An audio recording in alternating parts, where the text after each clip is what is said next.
South India Shopping Mall, The Wedding Mantra, Sarikotta Wedding Collection, South India Shopping Mall.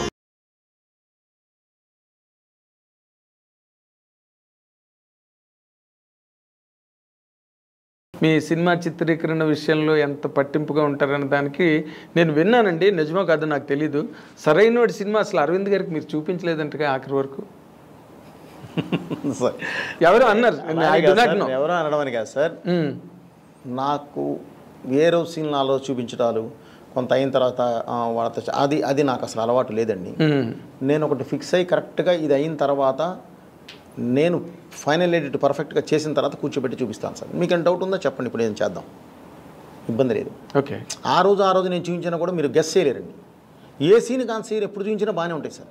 అవును, అది అంతా కూడా compose అయిన తర్వాత వచ్చేసేసి ఒక కరెక్ట్గా ఒక చైన్ ఆఫ్ దీనిలో పెట్టేసి లింక్స్లో పెట్టేసేసి కరెక్ట్గా ఒక స్క్రీన్ ప్లేలో పెట్టి మీ ముందు తీసుకొచ్చి పెట్టినప్పుడు మాత్రమే ఒక జడ్జిమెంట్ వస్తుంది. ముందే ఊరికే చూస్తాం, మేము చెప్తాం, ఏం చెప్పలేరండి ఎవరు అనుకుంటాం కానండి, చెప్పలేరు సార్. అక్కడ అది మనం చీట్ చేసినట్టు అవుతుంది. ఓకే, సో ఫైనల్గా చూసినప్పుడు ఒక్కసారి నాన్న ఇది ఇక్కడ ఏదైనా తేడా ఉంది, డైరెక్ట్ గారు ఇక్కడ ఏదైనా చిన్న ఇది ఉంది, అది ఒకసారి చూడండి, ఈజీ నాకు. ఓహో ఇందుకు అడుగుతున్నారా, లేదంటే సార్ ఇదిగో దీని లింక్ ఇదిగో ఇక్కడ ఉంది కాబట్టి నేను ఇక్కడ ఇది చేశాను అని చెప్పడానికి ఉంటుంది. లేదు కరెక్టేనా, లేదు సార్ నిజమే బాగుంది, టోటాలిటీ బాగుంది అనుకుంటే ఒకటి లేదు సార్ నిజంగానే ఇది చిన్న ఇది ఉంది సార్, ఓకే ఒక 2 days మనం పెట్టుకుందామండి, టోటల్ ఇంకేమున్నాయో చూసుకుని 2 days పెట్టేస్తాం. ఈజీ. అదే వాళ్ళకి చెప్పడానికి ఈజీ, మీకు చూపించడానికి ఈజీ, వాళ్ళు చెప్పిన తర్వాత మీరు కరెక్ట్ చేసుకోవడానికి కూడా ఈజీ అండి. అలా కాకుండా ఇవాళ చూసావు, ఒక ఇంటర్వెల్ దాకా అయింది, కొంతవరకు ఉంది, చూసావు, ఇప్పుడే జడ్జ్ చేయలేరు. ఏం చెప్తారు, చూస్తారు అంతే. నాకు ఇంకా సెకండ్ హాఫ్ ఉంది కదా, నేను షూట్ చేయకుండా నువ్వేం చెప్తావు జడ్జిమెంట్? కరెక్ట్, ఎవరైనా సరే సార్. అవును, మీ ఫస్ట్ హాఫ్లో లాక్లు అన్నీ సెకండ్ హాఫ్లో ఉంటాయి కాబట్టి ఎలా పడితే అలా చూపించి కూడా వేస్ట్ అండి. ఊరికే చూపించామంటే చూపించాము అంతే. అది ఎందుకు? అది నాలుగానే ఏంటంటే నేను ఆయనకి ఇదే చెప్పానండి, గురుగారు నాకు జడ్జిమెంట్ కావాలి. జడ్జిమెంట్ కావాలంటే నువ్వు రోజుకోసారి చూసే జడ్జిమెంట్ రాదు. ఇది ఆల్రెడీ చూసాను ఎన్నిసార్లు. ఒక ఎంటర్టైన్మెంట్ సీన్ ఉందండి, ఒకసారి చూసావు నవ్వావు, రెండోసారి చూసాను నవ్వావు, మూడోసారి చూసాను నవ్వావు, నాలుగోసారి చూసావు నవ్వావు, ఐదోసారి చూసావు ఆల్రెడీ చూసాం అనుకుంటాం, ఆరోసారి నేను చక్కలికి పెట్టాలి. ఎందుకు వస్తుంది సార్ నవ్వు? సో అన్నిసార్లు నీకు, ఎందుకంటే నువ్వు ఇక్కడ చూస్తున్నావు, దానికి తర్వాత ఒక RR యాడ్ అవుద్ది, అద్భుతమైన నీకు ఇది యాడ్ అవుద్ది, వాయిస్ యాడ్ అవుద్ది, డబ్బింగ్ యాడ్ అవుద్ది, ఇవన్నీ యాడ్ అయినప్పుడు ఒక డిఏ కలర్ఫుల్ డిఏ యాడ్ అవుద్ది. ఇవన్నీ యాడ్ అయినప్పుడు ఉండే నీకు లుక్ కను మామూలుగా చూసేదానికి చాలా తేడా ఉంటుందండి. కరెక్ట్ అండి, కరెక్ట్. అదైతే ముందు అరవింద్ గారికి ఇప్పుడు మీరు ఏది చూసినా కూడా నన్ను జడ్జ్ చేయలేనప్పుడు ఎందుకు చూడటం? ఇప్పుడు వద్దు, మీరు పొల్యూట్ అవ్వద్దు. మీరు ఒకేసారి చూసినప్పుడు మీకు ఒక ఆడియన్లా చూసావు, మీకు ఒక జడ్జిమెంట్ ఉంటుంది. సో అందుకని నేను ఫస్ట్ నుంచి నేను బాలయ్య గారికి కూడా ఫైనల్గా చూపిస్తానండి. అంతేనా? ఫైనల్గా చూపిస్తాను సార్. బేసిక్గా ఆయనకి నాకున్న బాండింగ్ వేరండి. ఆయన అసలు కథ కూడా అడగడు, వద్దు భయపడగారు, మీరున్నారు చూసుకుంటారు నాకెందుకు అంటాడు ఆయన. ఓకే, సో ఆయనకి నాకున్న నమ్మకం అండి, మా మధ్యలో ఉన్న బాండింగ్ అది. ఓకే, సో ఇంకా ఎక్కువ రెస్పాన్సిబిలిటీ కదా, నువ్వేం చెప్పద్దు నాకు, నువ్వే చెయ్యి. అది నిజంగానే బరువు కోసం అనండి ఆయన. నాకెందుకు భయపడుతున్నాడు కదా అని ఆయనకు ఒక నమ్మకం ఉంటుంది. నమ్మకాన్ని నేను నిలబెట్టుకుంటూ వచ్చాను కాబట్టి ఆయన ఇంకా బాగా నమ్ముతాడు. ఇప్పుడు మీరు మామూలు రెగ్యులర్ క్యారెక్టరైజేషన్ అయితే ఒక పద్ధతి అండి, అఖండలో ఈ క్యారెక్టర్ ముందు బాలయ్య బాబు గారికి చెప్పారా? అఘోరా క్యారెక్టర్. ఓకే, చెప్పిన తర్వాత షూట్కి వెళ్ళారా? 1 minute సార్ ఆయన వినింది. బాబు ఇప్పటివరకు మనం 2 ఇలా చేసాము, సోషల్ ఫార్మాట్ చేసాము, ఇప్పుడు సోషల్ ఫార్మాట్ 2.5 hours కష్టమైపోద్ది, మరి ఏం చేద్దామండి, నేను ఇలా అఘోరా క్యారెక్టర్ అనుకుంటున్నాను.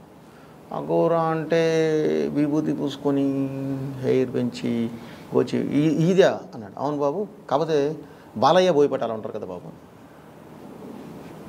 కుట్టారుగా, బాలయ్య బోయపాటి అలా ఉంటారు కదా. నిజమేనండి, మీ ఇష్టం, ఎప్పుడు గెటప్ చెక్క ఎప్పుడు వెళ్ళిపోతాం, ఇంతే జరిగింది. అంతేనండి, చాలా సింపుల్, చాలా సింపుల్. ఆ క్యారెక్టర్ ఎలా జర్నీ చేస్తాను, ఎందుకు నువ్వు చూసుకుంటావు కదా అన్నాడు ఆయన. ఓకే, అంతే, చూసుకోండి, తర్వాత మనం గెటప్ అంతప్పుడు కావాలంటే అప్పుడు ఏదైనా ఊరికే నేను ఎలా వెళ్ళాలి చెప్పండి నాకు చాలు అంటే అది నమ్మకం అండి, షీర్ ఫెయిత్ మీ మీద ఉన్న నమ్మకం అండి. అంతే, ఆ నమ్మకం ఉన్నప్పుడు మనం చాలా బాగా ఇంకెక్కువ వేసుకుంటామండి మా భుజాన. అది ఒక రకంగా హెవీ వెయిటేనండి. ఇప్పుడు కథ విని బాగోలేదు, ఇది మార్చండి, ఇలా మార్చండి అంటే అప్పుడు సమానమైన నిష్పత్తి ఉంటుంది రెస్పాన్సిబిలిటీ. ఇప్పుడు అంతా మీదే, మంచి అయినా చెడైనా. సో మీరు ఆ యాంగిల్లో మళ్ళీ సింగిల్ హ్యాండ్ ఫైటే కదా మీది. మరి దాన్ని మీరు ఎంజాయ్ చేస్తారండి బాగా. బాగా. ఎలా? ఎందుకంటే నేను రీమేక్ నేను చేయలేను సార్. రీమేక్ చూపిస్తే నాకు కిక్ రాదు. నాకు రోజు స్ట్రగుల్ పడాలి. అమ్మ ఈ షాట్ ఎలా తీయాలి, ఇది ఇలా పెట్టాలి, ఇది మార్చాలి, బ్లాక్ మార్చాలి, నుంచి ఇది బయటికి తీయాలి. ఆ కిక్ ఉన్నప్పుడే నేను డైరెక్టర్గా బతికున్నట్టండి. అది లేని రోజు నాకు అవసరం లేదు సార్. అది అందుకే నేను రీమేక్లు చేయనండి. రీమేక్లు చేయరు అసలు. ఆ ప్రస్తావన కూడా మీ దగ్గర రాదేమో. నేను చేయనండి, చేయలేను. నాకు కిక్ ఉండదు. అది నేను చూస్ చేసేదేం సార్. మరే కరెక్ట్. నేను అది పెద్ద ఇబ్బంది పడతాను. నేను రీమేక్లు మధ్య బాగా డిసప్పాయింట్ కూడా ఎప్పుడు రీమేక్ ఈజ్ అలా అని కాదు సార్. నేను వాళ్ళతో చెప్పను. నేను ఎవరితో సినిమాలే కూడా నేను రీమేక్లకి వెళ్ళాను సార్. ఎందుకంటే ఆల్రెడీ చూసిన సినిమా సార్ అది. నేను సో కొత్త పాయింట్ ఆఫ్ వ్యూ ఏదైనా ఉంటే నేను చేస్తాను ఆ రీమేక్లో కూడా. కొత్త పాయింట్ ఆఫ్ వ్యూ దానికి. ఇప్పుడు నేను చేసిన దానిలోనే నాకు భద్ర ఉంది, సెకండ్ వెర్షన్ ఉంది. నాకు నేను చేయగలను. ఓకే, భద్రకి సెకండ్ వెర్షన్ ఉంది, కానీ సెంట్రల్ పాయింట్ అదే ఉంటుంది. ఆ సెంట్రల్ పాయింట్ మార్చాలి. మారిస్తే వచ్చేస్తుంది మొత్తం కొత్త కథ వస్తుంది. ఓకే, సింహ కూడా అలాగే ఉంది. తులసికి లేదని సింహాకు ఉంది అలాగే. ఇదే ఉంటుంది, సెకండ్ వెర్షన్ ఉంటుంది. సెకండ్ అంటే అదర్ వెర్షన్, ఇంకో రకంగా కూడా తీయచ్చు ఆ సినిమా. ఓకే, అదర్ వెర్షన్ అలా ఇంకేదైనా నేను వెళ్ళినప్పుడు చేయగలను. కాదు సార్, దాన్ని ఎవరు డిసైడ్ చేస్తారు? మీకు మీరే డిసైడ్ చేసుకుంటారు కదా రెండు వెర్షన్స్ ఉన్నప్పుడు. అంతే కదా సార్. అమ్మ మీరు మామూలు కారండి. కాదు సార్, ఎందుకంటే అది మా ధర్మం సార్. అది ధర్మం ఏంటంటే సార్, ధర్మం ఏంటి తేడా వచ్చిందంటే గొప్ప పగిలిపోతుంది. ఇప్పుడు ధర్మం ఓకే, మీ బాధ్యత, మీ ఉద్యోగ ధర్మం, లేకపోతే మీ బాధ్యతలో ఉండే ధర్మం అది. బట్ ఏదైనా ఒక బ్రిటిష్ వాళ్ళు ఎక్కువగా కౌన్సిలింగ్ని నమ్మేవారంట. కౌన్సిలర్స్ కూర్చుని డెసిషన్ తీసుకోవడం అది. అవును, అది అప్పుడు బాధ్యత అన్నది అందరికీ పంపకం జరుగుతుంది.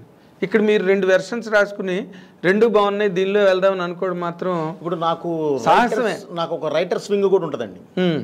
వాళ్ళతో కూడా కూర్చుంటాను సార్. ఓకే, కూర్చొని వాళ్ళ అభిప్రాయాలు కూడా మొత్తం వింటామండి.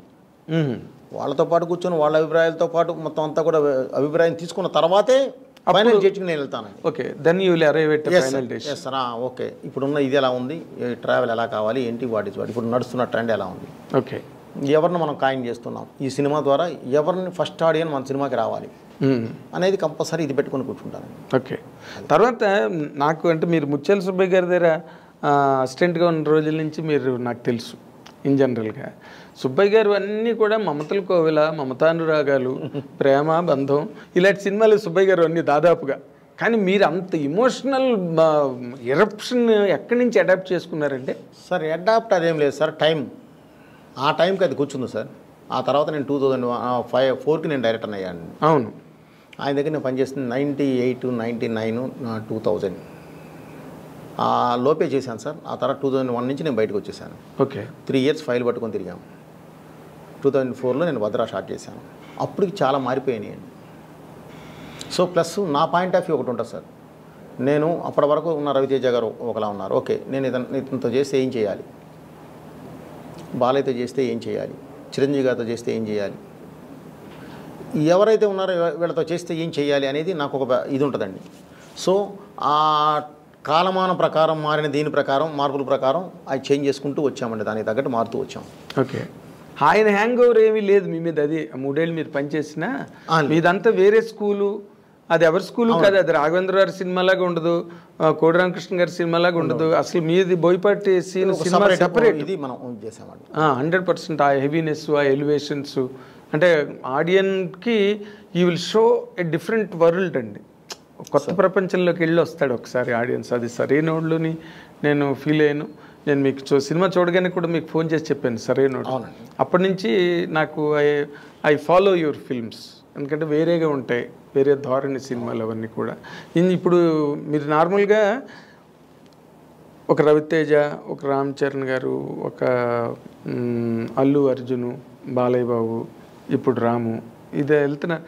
చిరంజీవి గారితో సినిమా చేసే సిచ్యువేషన్ ఎప్పుడు మీకు రాలేదండి? వస్తుందండి, కథ ఉండాలి సార్. కథ గతంలో కూడా ఎప్పుడు గతంలో కుదరలేదండి, రాలేదు. ఇప్పుడు వచ్చిందంటే కూడా నేను కథ మీద కూర్చోవాలి సార్. ఎందుకంటే ఆఫ్టర్ అఖండ అన్నీ మారిపోయినాయండి. పెర్మిటేషన్. ఎందుకంటే ఆ సెక్టర్ హీరో బాలయ్య గారు కానీ, చిరంజీవి గారు, వెంకటేష్, నాగార్జున, ఇదంటే అదొక సెక్టర్ అండి. దానిలో చేసేటప్పుడు మెయిన్ పారామీటర్ ఏది చూస్తారా అంటే అఖండ చూస్తారు. ఇప్పుడు అఖండ లాగా నేను ఏదైనా కొత్తది ఎత్తుకొని చేయాలి చిరంజీవి గారి మీద. సో ఇప్పుడు ఏదైనా వస్తే దాని గురించి కూర్చోవాలే తప్ప ఇప్పుడు మన దగ్గర లేదండి కథ లేదు మీ దగ్గర. అలా లేదు ఇప్పుడు. అదే మళ్ళీ చిరంజీవి గారితో చేసే ప్రపోజల్ ఏదైనా వస్తే అప్పుడు మీరు మళ్ళీ కొత్తగా ఆలోచించాలండి. అప్పుడు దాని మీద పెన్ను పుస్తకాలు పట్టు కూర్చుంటారు. వచ్చినా కూడా ముందే ఆలోచించుకోవాలండి, వచ్చిన తర్వాత అనేది కాదు. అదే ఒక కథ రాసి పెట్టుకుంటే ఎక్కడికి పోదండి. రాయలేదా మీరు? అలా కాదండి, ఇప్పుడు అఖండ తర్వాత వేరే విధంగా వెళ్ళాలండి. అఖండాకి ముందు ఉన్నాయండి చిరంజీవి గారి కథలు ఉన్నాయి, కానీ అఖండ తర్వాత పూర్తిగా మారిపోయిందండి. ఒక క్యారెక్టరైజేషన్, ఒక ఇది కానీ తీసుకొచ్చే విధానం కానీ మొత్తం అంతా వేరేగా వెళ్ళిపోయింది. సో ఇప్పుడు అంతది కావాలి, అతనితో చేయాలంటే, చిరంజీవి గారితో చేయాలంటే అంత కథ కావాలి. ఓకే, అంటే అది వేరే వేరియేషన్లో ఉండాలి, ఉంటేనే కరెక్ట్గా కూర్చుంటుంది. వేరే డైమెన్షన్ ఉండాలి. లేదంటే ఎలా పడతా అంటే దాంతో పోలిక వస్తుంది. సో అందుకని తొందరపడకూడదు. Okay okay. తర్వాత ఈ సినిమాలో హీరో నేను సీఎం అవుతానా అంటుంటాడు కదా, ఆ డైలాగులన్నీ ఏంటి? దాని తాలూకు ఆ సిరీస్ ఆఫ్ డైలాగ్స్ అన్నీ చిన్న, అంటే మనం పట్టుకోలేము, పట్టుకుంటే దానిలో చిన్న పొలిటికల్ టచ్ ఉంది. జనరల్ ఆడియన్స్ అయితే మాత్రం దే కెనాట్. అనేది రచ్చరవి గారి డైలాగులను ప్లస్ ఇది చెప్తున్నారు అంతే కదండి, ప్యాటర్న్ అదే ఆ స్కూల్. సార్ ఈరోజు మీరు చిన్న పిల్లవాడిని అడిగినా సరే పాలిటిక్స్ ఎలా జరుగుతున్నాయి ఏంటి అనేది వాళ్ళకి అవగాహన ఉంది. ఈరోజు జరుగుతున్న వాటి మీద ఉన్న ఒక విశ్లేషణే అది చెప్పడం జరిగింది. రచరవి గారితో కానీ ఏదైనా సరే హీరో గారితో కానీ చేయడం జరిగింది. ఇది ప్రత్యేకంగా ఇది అనేది ఏం కాదు సార్, అది పొలిటికల్ సైన్స్ అన్నాం కాబట్టి దాని నుంచి అతను అడిగే ప్రొఫెసర్ అనే వ్యక్తి అడిగే క్వశ్చన్స్కి వాళ్ళు చేసే ఆన్సర్స్ని కరెక్ట్గా ఈరోజు లోకనీతి ఎలా ఉందో దాన్ని చెప్పామే తప్ప వేరే ఉద్దేశం కాదు. అవును, అదే నేను ప్యాథాలజిస్ట్ అవుతానని చెప్పి అతను ప్యాథాలజిస్ట్ అంటారు అని వాళ్ళగాడు అంటాడు చూడండి, లెక్చరర్ ఫ్యాకల్టీ అన్న తర్వాత వాళ్ళు లేచి అసలు ఈ ప్రపంచం ఎలా ఉంది, ఎలా బాగుపడాలి, ఎలా చెడిపోతారు అని చెప్తుంటే అన్నీ ఇటు మీరు దేన్ని ఉద్దేశించి రాసినట్టుగా ఏం లేదు, సటైరికల్గా ఉన్నా కూడా సార్ ఇప్పుడు సొసైటీ అదే చెప్తున్నాను సార్, చిన్న పిల్లలకు కూడా తెలుసండి ఏం జరుగుతుందో సొసైటీ. అవునండి, చిన్న పిల్లలకు కూడా తెలుసండి ఈరోజు ఏం జరుగుతుంది ఏంటి, వాటి ఎలా వెళ్తుంది ఎట్టి వెళ్ళిపోతుంది అనేది. అవును, సో అది మామూలుగా మనం చెప్పడం జరిగిందండి. Thank you once again. మీరు ఇంత బిజీ, చిరంజీవి గారితో సినిమా చేసే సిచ్యువేషన్ ఎప్పుడు మీకు రాలేదండి? వస్తుందండి, కథ ఉండాలి సార్. కథ గతంలో కూడా ఎప్పుడు? గతంలో కుదరలేదండి, రాలేదు. ఇప్పుడు వచ్చిందంటే కూడా నేను కథ మీద కూర్చోవాలి సార్, ఎందుకంటే ఆఫ్టర్ అఖండ అన్నీ మారిపోయినాయండి. ఎందుకంటే ఆ సెక్టర్ హీరో బాలయ్య గారు కానీ చిరంజీవి గారు వెంకటేష్ నాగార్జున ఇదంటే అదొక సెక్టర్ అండి. దానిలో చేసేటప్పుడు మెయిన్ పారామీటర్ ఏది చూస్తారా అంటే అఖండ చూస్తారు. ఇప్పుడు అఖండ లాగా నేను ఏదైనా కొత్తది ఎత్తుకొని చేయాలి చిరంజీవి గారి మీద. సో ఇప్పుడు ఏదైనా వస్తే దాని గురించి కూర్చోవాలే తప్ప ఇప్పుడు మన దగ్గర లేదండి కథ లేదు మీ దగ్గర. అలా లేదు ఇప్పుడు. అదే మళ్ళీ చిరంజీవి గారితో చేసే ప్రపోజల్ ఏదైనా వస్తే అప్పుడు మీరు మళ్ళీ కొత్తగా ఆలోచించాలండి. అప్పుడు దాని మీద పెన్ను పుస్తకాలు పట్టు కూర్చుంటారు. వచ్చినా కూడా ముందే ఆలోచించుకోవాలండి, వచ్చిన తర్వాత అనేది కాదు. అదే ఒక కథ రాసి పెట్టుకుంటే ఎక్కడికి పోదండి. రాయలేదా మీరు? అలా కాదండి, ఇప్పుడు అఖండ తర్వాత వేరే విధంగా వెళ్ళాలండి. అఖండాకి ముందు ఉన్నాయండి చిరంజీవి గారి కథలు ఉన్నాయి, కానీ అఖండ తర్వాత పూర్తిగా మారిపోయిందండి. ఒక క్యారెక్టరైజేషన్, ఒక ఇది కానీ తీసుకొచ్చే విధానం కానీ మొత్తం అంతా వేరేగా వెళ్ళిపోయింది. సో ఇప్పుడు అంతది కావాలి, అతనితో చేయాలంటే, చిరంజీవి గారితో చేయాలంటే అంత కథ కావాలి. ఓకే, అంటే అది వేరే వేరియేషన్లో ఉండాలి, ఉంటేనే కరెక్ట్గా కూర్చుంటుంది. వేరే డైమెన్షన్ ఉండాలి. లేదంటే ఎలా పడతా అంటే దాంతో పోలిక వస్తుంది. సో అందుకని తొందరపడకూడదు. Okay okay. తర్వాత ఈ సినిమాలో హీరో నేను సీఎం అవుతానా అంటుంటాడు కదా, ఆ డైలాగులన్నీ ఏంటి? దాని తాలూకు ఆ సిరీస్ ఆఫ్ డైలాగ్స్ అన్నీ చిన్న, అంటే మనం పట్టుకోలేము, పట్టుకుంటే దానిలో చిన్న పొలిటికల్ టచ్ ఉంది.